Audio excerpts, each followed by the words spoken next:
Licenciado Manuel Alejandro Flores Arrieta. eh, Derecho de los animales en la Ciudad de México. Amar es adoptar. Eh, ¿Qué quiere decir o qué significa esto, licenciado?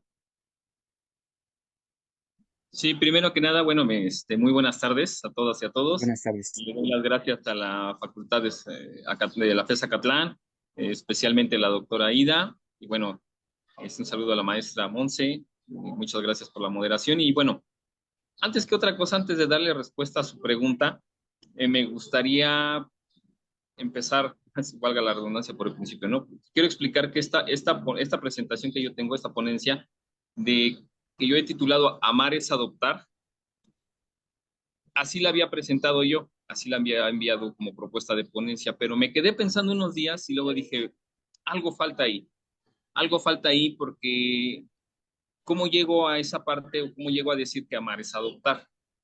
Entonces me quedé pensando en el título del Congreso y el derecho a la cordialidad. Y entonces ahí dije, bueno, si tengo que primero decir qué es la cordialidad, tengo que explicar primero qué es la cordialidad y luego la tengo que encadenar con el amor y la consecuencia de todo eso para bien, pues es el adoptar a un animal, ¿no? Entonces, primero quiero decir que para efectos, bueno, de la ponencia que yo voy a presentar aquí, pues por cordialidad yo entiendo toda acción humana que se lleva a cabo de forma afectuosa, amistosa, en la que la persona receptiva de la conducta es agradecida por recibir dicha conducta y a su vez se conduce en los buenos mismos términos que la persona ejecutante. ¿Por qué esto es así? Porque esto es una acción de dar y recibir, ¿no? Esta es una acción así. Entonces, como bien lo señala el teólogo Leonardo Box, existe un derecho a la cordialidad. No es que esté en un sistema normativo como tal, pero sí podemos decir que como cualquier otro derecho humano, no es que esté otorgado por algún sistema normativo, sino que es reconocido por los sistemas normativos. ¿Esto qué quiere decir? Bueno, quiere decir que se reconocen estos derechos como cualquier otro derecho fundamental. Y precisamente ya que di un breve concepto de lo que para mí es la cordialidad, me quiero centrar en que para mí la cordialidad la entiendo como una oportunidad, no de recibir. Es decir, no tengo derecho en esa cordialidad a ese derecho a la cordialidad. Yo no lo entiendo o no lo quiero expresar así en este congreso, como aquel a que yo espero que los demás sean afectuosos o amistosos conmigo. No, eso no es eso a lo que yo me quiero referir aquí, sino quiero partir más de que la cordialidad es una oportunidad de ser empático con los demás, con los semejantes, con los próximos, con los seres vivos. Es decir, yo interpreto la cordialidad como la gran oportunidad, como esa llave mágica o esa llave maestra que abre cualquier puerta, cualquier candado, pero en este caso quiero invocar o quiero decir que precisamente esas puertas y esos candados pues son los de los corazones y los de las voluntades de las personas, pero también de todos los seres vivos. Entonces, la cordialidad yo lo veo como esa invaluable oportunidad de mirar al otro o intentar mirar al otro, o más que mirar al otro, ponerme en el lugar de los otros. Es un poquito como lo que se hace con la epistemología, ¿no? La epistemología nos dice que es la forma en cómo se mira, ¿no? Cómo se mira, es decir, es conocer cómo se conoce. Entonces yo quiero traerlo un poquito aquí, hacer una breve analogía y decir, ok, no es que me ponga en el lugar del otro, porque pues eso es imposible, tendría yo que tener las mismas circunstancias, la misma forma de pensar, las mismas capacidades, las mismas habilidades, toda esa serie de cualidades y defectos, entonces es un tanto imposible, ¿no? Decir que me puedo poner en el lugar del otro, pero sí que puedo hacer el esfuerzo por mirar desde el lugar donde él está viendo, ¿no? Es decir, tratarlo de entender un poquito.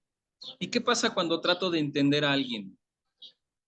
Cuando ya lo veo y trato de comprender el porqué de las cosas, ¿no? El por qué él mira de esa manera, por qué piensa como él piensa, por qué se expresa como él se expresa, ¿no? Por ejemplo, si alguien tiene un resentimiento y a lo mejor yo digo, bueno, yo no sé por qué él tiene un resentimiento. Ah, pero si intento ponerme desde la mira, desde donde él tiene, la perspectiva que él tiene, pues entonces lo empiezo a comprender un poquito, ¿no? Entonces quizá lo voy a comprender y a partir de que lo comprendo, pues entonces quizá puedo ayudarlo, ¿no? O puedo al menos decirle, estoy aquí contigo, ¿no? Entonces eso es precisamente para mí la cordialidad. La cordialidad es eso, y aparte, cuando ya establezco esa conexión con él, pues ya generé un vínculo de cordialidad con él, y a partir de que generé ese vínculo de cordialidad con él, pues ya tengo ahí una relación, ¿no? Puede ser amistosa, ¿no? Puede ser una relación cercana, afectiva, ¿no? Entonces ya genero ese vínculo, ese ir y venir, ese ir y venir. Pero aparte pasa otra cosa muy importante aquí, es decir, ¿qué pasa? Que bueno, ya me miro, trasciendo en ese intentar ver desde donde mira el otro, ya lo que yo tengo aquí es que ahora me empiezo a identificar en el otro. Es decir, me empiezo a ver, es como si esa otra persona o ese otro ser fuera como una suerte de espejo para mí, y me voy a empezar a Ujú. reconocer en él. Y entonces voy a decir, no somos tan distintos, ¿no? No somos tan distintos. O, nos, o sea, no somos iguales, pero tenemos similitudes, ¿no? Tenemos similitudes. Entonces, ese reconocer permite otro acercamiento más. Entonces, cuando ya nos reconocemos, nos identificamos. ¿Y qué pasa, por ejemplo, cuando invitamos a alguien, ¿no? Hemos hecho una nueva amistad o vemos un amigo o una amiga que ya tenía tiempo que no lo veíamos y lo invitamos a nuestra casa, ¿no? ¿Qué pasa cuando lo invitamos a nuestra casa? Bueno, lo invitamos a nuestra casa y es evidente que le ofrecemos lo mejor que tenemos, ¿no? Y lo queremos sentar en el mejor lugar y le platicamos nuestras mejores anécdotas, y si le gusta el café, pues si nos esmeramos en preparar un buen café o lo que sea, ¿no? Pero el chiste es que queremos que se sienta a gusto en nuestra casa. Pues esa casa, en cuanto al tema de la cordialidad se refiere, pues es el corazón nuestro. Es decir, cuando somos cordiales, lo que abrimos es ese corazón. Esa gran puerta que tenemos en nuestro corazón, y es un universo de oportunidades en los que abrimos ese corazón para, para esa persona con ese que nos estamos identificando. Y volviendo al ejemplo de cuando invitamos a alguien a la casa, ¿qué pasa cuando a esa persona le decimos, oye, te invito a la casa, date una vuelta el domingo, no sé, por la tarde?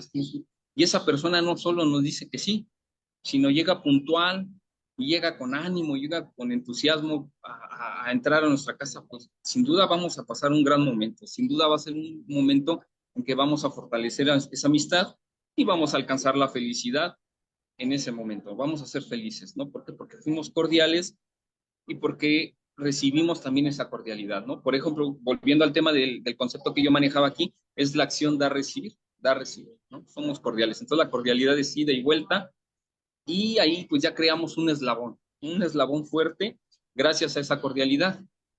Pero ¿qué pasa si ese eslabón lo unimos con otros grandes eslabones, son otros grandes eslabones de cordialidad? Pues ¿qué va a pasar? Que vamos a formar precisamente una gran cadena, ¿no? Una sociedad cordial. ¿Y qué va a pasar qué efecto puede tener que una sociedad sea cordial? Bueno, pues que sin duda va a contribuir a una sociedad más armónica, más pacífica, más solidaria, más amistosa, más comprensiva. Porque, por ejemplo, para nadie es un secreto que en nuestro país pues ya llevamos muchos años con graves problemas de violencia, ¿no? Con graves Sí. problemas de violencia. Y quizás sí regulamos y quizás sí nuevos tipos penales y aumentamos las sanciones, pero no atendemos los llamados derechos del corazón, como dice Leonardo Boff, y que ahorita los explicaba de una manera muy bonita la maestra Monse. O sea, esos derechos no los atendemos, ¿no? Sino que nos ponemos a crear penas, castigos, pero no atendemos, como decía Blas Pascal, las razones del corazón que la razón no entiende, ¿no? O sea, si nos escucháramos, como yo decía al principio, si nos tratáramos de mirar en el otro y a partir de la cordialidad ir trabajando esas cuestiones, pues quizá hasta un largo plazo si se quiere, pero tarde que temprano esos índices de violencia pues, disminuirían, ¿no? Bajarían porque aprenderíamos a ser sociedades más cordiales, más afectuosas, ¿no? Más empáticas. Y bueno, eso es precisamente la primera parte de esta presentación, de esta ponencia, porque la segunda parte es ahora, somos cordiales, como ya lo exponía yo, o pretendo que con esto se apele a la cordialidad entre los seres humanos. Pero como los seres humanos siempre queremos ir más allá de las cosas, pues quiero poner la vara todavía más alta. Y yo propongo que seamos cordiales también con aquellos seres sintientes, los llamados animales no humanos. Porque, por ejemplo, también podemos ser cordiales con ellos, ¿no? Es decir, podemos ser amistosos, podemos ser cariñosos, podemos ser empáticos con ellos, ¿no? La Constitución de la Ciudad de México, por ejemplo, en el artículo 13 base B, señala que el reconocimiento del derecho de los animales. Dice que son seres sintientes, que son sujetos de condición moral y que por ello existe un deber ético y una obligación jurídica para las personas en la Ciudad de México a efecto de que precisamente ese derecho de los animales pues se vea garantizado, ¿no? Pero a mí me gusta mucho el texto y siempre lo digo cuando doy capacitaciones. A mí me gusta mucho que la Constitución diga el deber ético y luego señala la obligación jurídica. Pero me quedo con la primera parte porque siento que es la parte muy bonita en la Constitución de la Ciudad de México. Dice el deber ético. Estamos acostumbrados en que en el derecho positivo pues es la coerción y la coacción, ¿no? Es decir, Ujú. la advertencia y el castigo. Y sin embargo, la Constitución de la Ciudad de México dice, tienes el deber ético, es decir, a partir de tu moral, a partir de saber que no le debes hacer daño a los animales, que los debes cuidar, que les debes tener esa consideración moral, como dice la Constitución. Entonces, por eso apelo a tu buena voluntad. Por eso dice, tienes el deber ético, ¿no? El deber ético, es decir, apelo a esa cordialidad, a ese amor, esa fraternidad, a ese respeto que debe, esa convicción que debe salir de lo más interno que tienes, de tus buenos sentimientos, de ese corazón, y debe ser no solo considerado, sino debes preocuparte y ocuparte de esos seres sintientes. Y ya después, obviamente, ¿no? Dice pues, la obligación jurídica, y la obligación jurídica pues, nos obliga precisamente y nos dice, si no lo haces porque salga de tu corazón, pues entonces te voy a tener que imponer un castigo, ¿no? Y, por ejemplo, en el día 5 de mayo se publicó ya en la Gaceta Oficial de la Ciudad de México el reconocimiento del carácter jurídico de los animales comunitarios. Es decir, que se les reconoce que estos animalitos que no tienen un tutor particular, no tienen un tutor, una persona y no pertenecen a una familia multiespecie, como la familia multiespecie que ya explicaba la maestra Monse, si no pertenecen a este núcleo, eso no quiere decir que no tengan derecho. Y ahora la Gaceta Oficial de la Ciudad de México justamente publicó esa reforma de protección y bienestar de los animales de la Ciudad de México, por medio de la cual ya se reconoce precisamente este derecho de los animales comunitarios. ¿Por qué? Porque ellos se comportan de acuerdo a su naturaleza. Y si viven en una colonia, en un fraccionamiento, en una calle, si esos animales están ahí, pues no es que sean invasores, ni que sean plaga, ¿no? No es que estén perturbando la vida de los vecinos, ¿no? Sino que ellos tienen el mismo derecho de habitar esa colonia, esa calle, ese barrio, como lo tiene cualquier persona. Y por eso se les debe respetar, no se les debe maltratar, se les debe procurar. Y la ley dice ahora que aquellas personas que buenamente se alimenten dentro de sus posibilidades, pues también deben de tener ciertas garantías para poder llevar a cabo esas tareas. Entonces, sin duda, aquí es la parte donde yo, hermano o conjunto, la cordialidad con las acciones humanas en pro del bienestar de los animales. Y una labor muy noble, pues es aquella de adoptar, ¿no? Es una expresión de amor, es una expresión de amor, porque en dos sentidos nuevamente. ¿Por qué? Porque el que adopta, pues evidentemente demuestra amor hacia aquel ser sintiente, ¿no?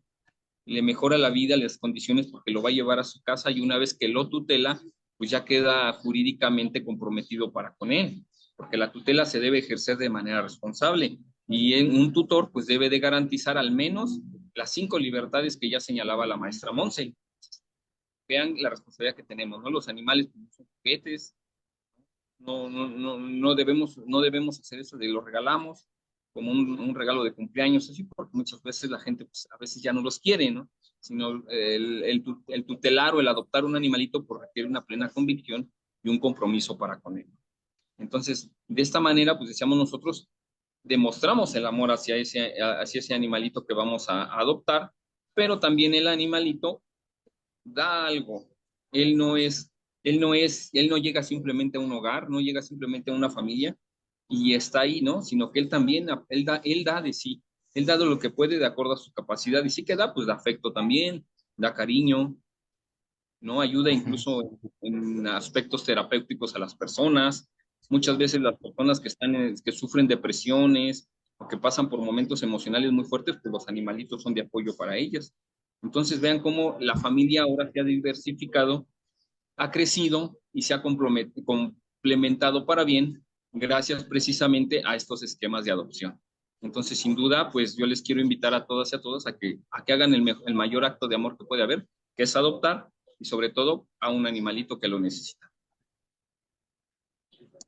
Ok, pues muchas gracias, licenciado. Y bueno, tenemos algunas preguntas del público. Eh, Luis Aquino Leiva nos pregunta, ¿cuál sería el límite entre estos cuidados que casi humanizan a los animales para considerarlo maltrato?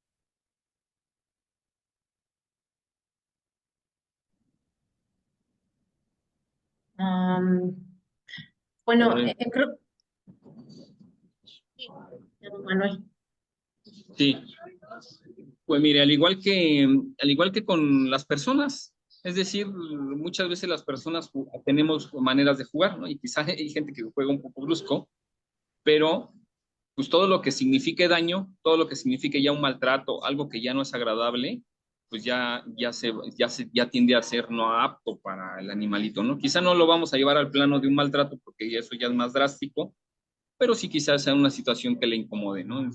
Los animalitos suelen manifestar cuando algo les agrada o cuando algo les disgusta. Por ejemplo, si les ponemos a lo mejor una ropita o una cosa así, pues a veces ellos mismos se la quitan.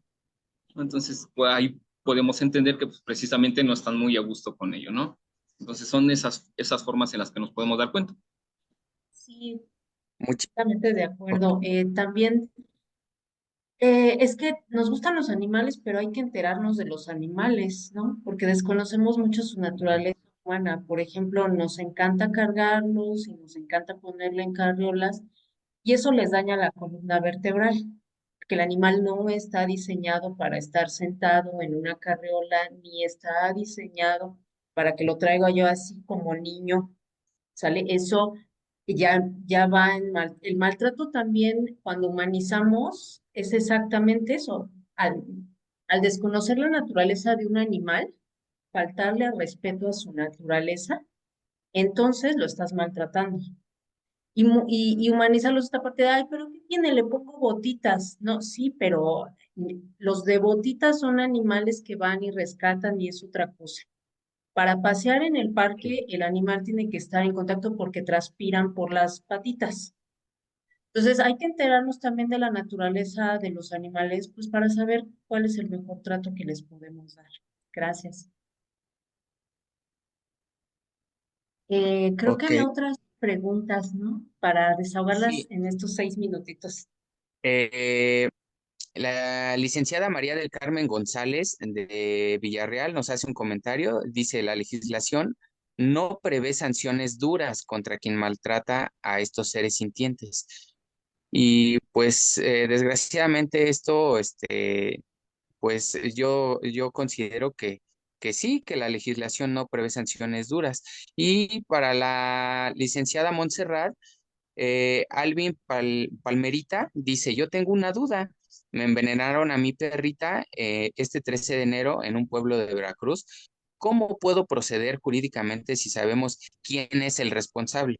En Veracruz está penalizado el maltrato.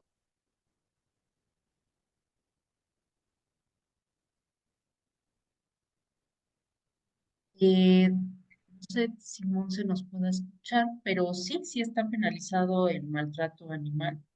Hay que hacer la denuncia, hay que tener el peritaje y bueno, creo que Monse puede agregar algo la licenciada. Pues, por favor. Sí, inclusive, bueno, si gustan, podrían proporcionar mi correo o podrían mandarnos un correo a todoporpatitas@gmail.com y nosotros los orientamos directamente para que sea un poco más fácil, porque justo una de las acciones que tenemos en la asociación precisamente es apoyar a los rescatistas y a los tutores para que puedan llevar a cabo estas denuncias. Entonces, si quieren mandarnos un correo con la información del caso, con la evidencia que pueden llegar a tener, nosotros los orientamos con mucho gusto en hacer la denuncia, porque sí está penado. Sin embargo, a veces no es tan fácil para los tutores o para los rescatistas independientes llevar a cabo este tipo de procesos. Entonces, con todo gusto nosotros los podemos apoyar si nos mandan un correo a todo por patitas. Y si no, bueno, pues también se pueden contactar con la maestra Ida y ella también nos podrá. la información correspondiente. Ok, sí, otra pregunta, licenciada. ¿Por qué eh, están más protegidos los animales de compañía, como es el gatito, el perrito, y por qué los toros o los gallos aún no? Ok, bueno, mira, en el tema de los toros y de los gallos ya ha habido una sentencia paradigmática en ese sentido.